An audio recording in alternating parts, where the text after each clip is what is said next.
Broadway ਤੁਹਾਡੇ ਵਿਦੇਸ਼ ਜਾਣ ਦੇ ਸੁਪਨਿਆਂ ਨੂੰ ਦੇਵੇਗਾ ਹਕੀਕਤ ਦੀ ਉਡਾਨ। नमस्कार। कनाडा पीआर, इसे लेके अलग अलग वीडियोस बहुत सारे इसी तरह के टाइटल के जैसे मैंने बनाए कि कनाडा का पीआर शायद स्टूडेंट्स के लिए बंद हो रहा है, शायद कनाडा आज के बाद स्टूडेंट्स को लेगा ही नहीं, अगर लेगा तो सेटल ही नहीं करेगा सारी उम्र। भाई इन चीज़ों से डरना बंद करें, एक्चुअल सिचुएशन को समझें, उस सिचुएशन के अकॉर्डिंग अपने आप को चेंज करें और फिर आप उस सिस्टम में पार्ट बन सकते हैं या उस नए सिस्टम में फिट हो सकते हैं। कनाडा के अंदर किसी तरह का कोई पीआर बंद नहीं हो रहा। कनाडा के अंदर इमिग्रेशन पॉलिसी का लॉन्ग टर्म फ्यूचर है और वो चलता रहेगा, रुकेगा नहीं।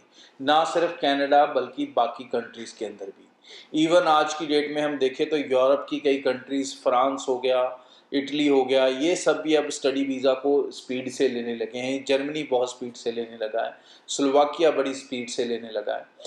तो ये चीज़ें बंद होने वाली नहीं, ये चीज़ें लगातार चलेंगी। बट इन चीज़ों की जो शेप है वो ज़रूर बदल रही है समय के साथ। ये हमें समझना होगा। ये सिर्फ वहाँ नहीं हो रहा, ये इंडिया में भी हो रहा है। हाँ, अलग बात है, हमें इंडिया में पीआर नहीं चाहिए क्योंकि हम डिफ़ॉल्ट सिटीज़न हैं। बट हर कंट्री का फोकस आज की डेट के अंदर स्किल्ड लोगों पे है।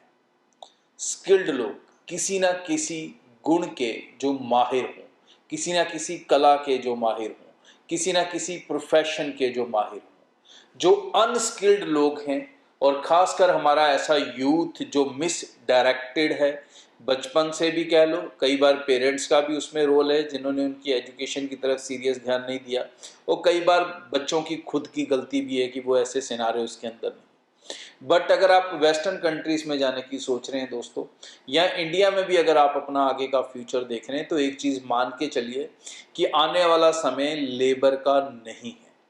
लेबर बहुत स्पीड से ऑटोमेटिक चीज़ों के साथ रिप्लेस हो रही है। आने वाला समय है स्किल्ड लोगों का, उन लोगों का जिनके अंदर कोई ना कोई गुण है। वो चाहे गुण ज़रूरी नहीं है कि आप सॉफ्टवेयर इंजीनियर ही होंगे, वो गुण प्लम्बर होने का भी हो सकता है, और वो गुण कारपेंटर होने का भी हो सकता है, वो गुण इलेक्ट्रीशियन होने का भी हो सकता है, हेयर ड्रेसर का भी हो सकता है। इस तरह से कई तरह की स्किल्स हैं। नॉर्मली इन स्किल्स को दो पार्ट में देखा जाता है। एक होती हैं ट्रेड स्किल्स, जिनके मैंने नाम लिए, ठीक है। दूसरी आ जाती है प्रोफेशनल स्किल्स, जिसमें हम बात करते हैं आईटी प्रोफेशनल्स की, जिसमें हम बात करते हैं डॉक्टर्स की, जिसमें हम बात करते हैं नर्सिस की, आर्किटेक्ट्स की, सिविल इंजीनियर्स की, इस तरह के जो फार्मेसी की, ऐसे बहुत से प्रोफेशंस जिनके लिए एक अच्छी क्वालिफिकेशन चाहिए होती है, और ट्रेड वाले जिनके लिए एक अच्छा तजर्बा चाहिए होता है। लेकिन जो इन दोनों चीज़ों को नहीं जानते उसे हम अनस्किल्ड कहेंगे। चाहे वो ड्राइवर है, चाहे वो कोई रेस्टोरेंट पे जॉब कर रहा है, वेटर वगैरह की, या कोई ऑफिस की एडमिनिस्ट्रेशन जॉब कर रहा है, ठीक है। नहीं, ऐसी जॉब्स का अब आने वाले समय में फ्यूचर बहुत कम होने वाला है, और इसे लेके स्ट्रगल भी बढ़ेगी। ऐसी जॉब्स फाइंड करने में भी बहुत सारी मेहनत लगेगी। बहुत सी अब कंट्रीज़ हैं जिनके अंदर ऐसे सुपरमार्केट्स आने लगी हैं जहाँ पर लेबर नहीं है। ऑटोमेटिक आप ऑर्डर कर रहे हो, चीज़ें आपके बैग में पैक होकर आपके पास आ रही हैं, होम डिलीवरीज हो रही हैं। तो आने वाले समय को समझो। कंट्रीज़ जो माइग्रेशन लेती हैं वो फ्यूचर के प्लान से लेती हैं, आज के प्लान से नहीं लेती। आपका प्लान हो सकता है आज की डेट में वहाँ जाके डिग्री करना, उनका प्लान आपको डिग्री करा के वहाँ बिना किसी स्किल के रखना नहीं है। इसलिए उनको वही स्टूडेंट चाहिए जो वहाँ पर अच्छी एजुकेशन लेने आ रहे हैं, जो ऐसी एजुकेशन को अडॉप्ट कर रहे हैं जिस एजुकेशन का उनकी मार्केट के हिसाब से स्किल शॉर्टेज है, जिसमें उनको आने वाले समय में लोग चाहिए। तो ऐसे कोर्सेज़ के अंदर, ऐसे कॉलेजेस के अंदर, ऐसे यूनिवर्सिटीज़ के अंदर आप जा रहे हैं तो आपको एक पैसे की भी चिंता करने की ज़रूरत नहीं। बट अगर आप जुगाड़ से उस कंट्री में जाने की कोशिश कर रहे हैं तो देन यस, आपको चिंता करने की ज़रूरत है। कनाडा जो अपने इमिग्रेशन रूल्स को, जिनको हम मानकर चलें तो पिछले 10-15 साल से कभी चेंज नहीं किया, तो डेफिनेटली वो आउटडेटेड थे।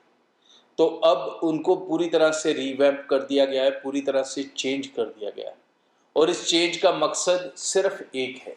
इस चेंज का मकसद ये नहीं है कि उनको माइग्रेशन रोक देनी है।